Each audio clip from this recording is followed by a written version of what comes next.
À décrocher de la marche. Et encore aujourd'hui, j'ai du mal à décrocher de ma participation. Puis, mon estime de soi il a pas mal changé aussi.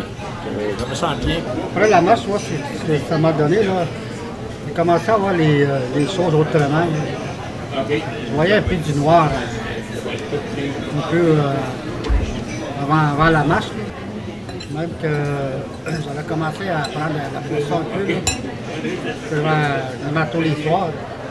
Mais après, ce match-là, j'en prends plus partout. Ça me dit pas partout d'en prendre. Ça fait peut-être 2 mois, j'en prends plus. Moi, je me sous-estimais beaucoup avant. Je croyais pas que je pouvais le faire.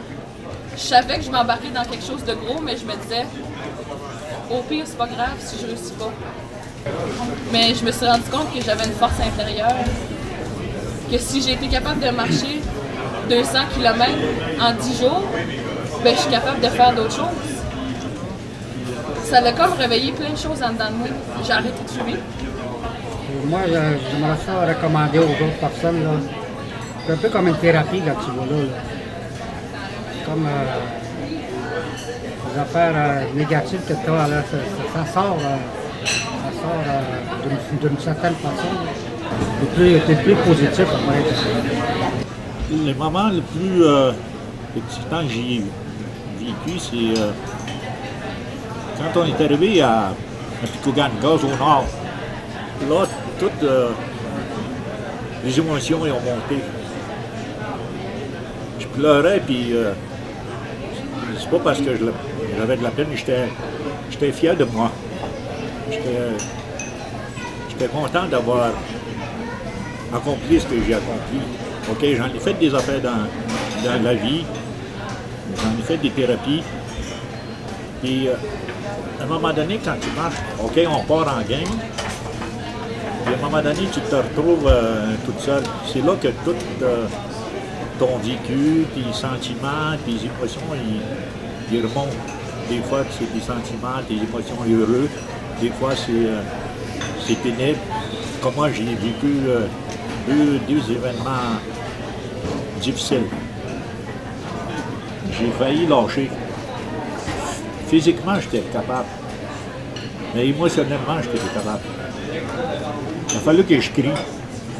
Je crie bien fort pour avoir un second d'énergie. Ça a pris 2-3 minutes après pour que je répète tranquillement. Là. C'est ça, j'ai trouvé ça Dieu. Pour ça, je dis, moi, il y a un Dieu pour les ivrognes. On a une deuxième chance. Tu te rends conscience à un moment donné qu'il faut que tu prennes la chance. Quoi qu'il advienne. C'est dur des fois, c'est pas toujours facile. C'est ça que j'ai trouvé le plus dur. Et l'événement le plus heureux, c'est quand je suis arrivé à Picougan. Là, je pleurais comme un enfant, là, comme un bébé. Là. Ça sortait tout seul. Quand je suis arrivé à Picougan, avec tout le monde qui était devant une chose, là, des amis, des collègues de travail, des mononcles, des petits, ça a débloqué tout ça. Et aujourd'hui, je suis fier d'être là. L'entraide qu'il y avait entre nous autres, tout le monde voulait s'entraîner, si tu avais besoin de quelque chose. Des fois, tu n'as même pas besoin de le dire, puis ils savaient c'est quoi tu avais besoin. C'est le groupe auquel j'ai participé qu'il n'y a pas eu de chiolage. Quand tu participes à un groupe, n'importe quel groupe, il y en a toujours un qui chiole pour le manger, pour la température, pour l'horaire, pour ci, tout ça. Celle-là, il n'y a personne qui a bougonné contre l'organisation. C'est ça qui m'a frappé le plus. Avant de marcher, parce que là c'est rendu différent, c'était dur de traîner, c'était dur de prendre mes jambes puis d'aller, mettons, au dépanneur aller-retour. Mais c'est plus comme ça, parce que je le sais que je suis capable de le faire.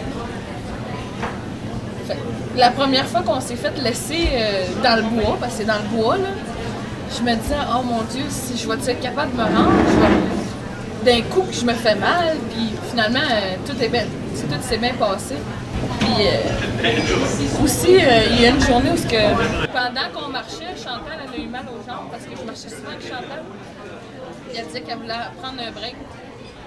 J'ai dit, ok, c'est correct, je vais y aller toute seule, si je vais continuer toute seule, ça me dérange pas. Puis j'ai fait 200 mètres, puis je me suis mis à pleurer. On dirait que j'avais besoin de ce moment-là toute seule.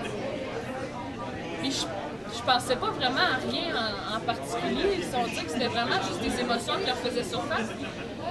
Puis en étant seule, je me suis dit, ok, d'abord, je vais tout laisser là. Je vais tout laisser à cet endroit-là. Mon mal va rester là, je l'amène là.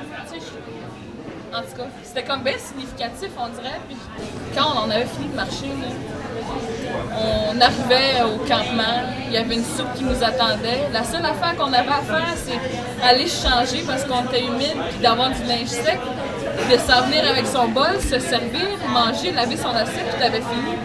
Je me suis rendu compte que quand tes besoins fondamentaux sont comblés, le reste c'est du luxe. Tu sais, moi je vais te le dire, je suis une princesse dans la vie, ok? Puis j'avais un slip là, en tout cas en tissu qui pique dedans, là. Je trouve que ça pique trop, puis je suis prête à dormir. Puis à la fin, il pique plus le slip, tu comprends? Si toi, au fond de toi, tu crois en toi, puis tu dis que tu vas être capable de le faire en t'en allant, tu vas être capable de le faire. Ça prend une certaine détermination pour embarquer dans un projet comme ça. Moi, ça m'a pris quasiment plus que 6 mois, la première fois que j'ai entendu parler de la marche. Puis, il faut que tu sois vraiment déterminé, il faut que tu penses vraiment à toi. Parce que c'est toi qui vas marcher. Il faut que tu n'inventes pas des excuses. Oh, j'ai mal ici, j'avais mal là, j'ai pas eu d'informations. Il faut que tu sois vraiment décidé avant d'embarquer. Puis il faut que tu t'entraînes au moins. Moi, je me suis entraîné quasiment 2 mois, parce qu'on n'est pas habitué de marcher. Quand on veut aller à une place, on prend notre auto, on pique à travers, le plus court. On n'est pas habitué de marcher. Prendre le temps d'intégrer la marche dans ta vie de tous les jours. C'est ça que j'ai fait, moi. Mais aujourd'hui, je vois les gens autrement, là. Au lieu de les juger carrément, là. Les Français sont comme ci, les Anglais sont comme ça, les Québécois sont comme ça. J'essaie de comprendre comment ils sont, pourquoi ils sont ici, pourquoi ils sont comme ça. C'est tout ça qui a changé. Une expérience dans notre vie peut changer quelque chose de gros dans notre quotidien, mettons, dans notre hygiène de vie de tous les jours. Là. Le sentiment d'accomplissement que j'avais en dedans, c'était gros, là. Si c'était à recommencer, là, c'est sûr que j'aurais commencé l'activité. Ouais.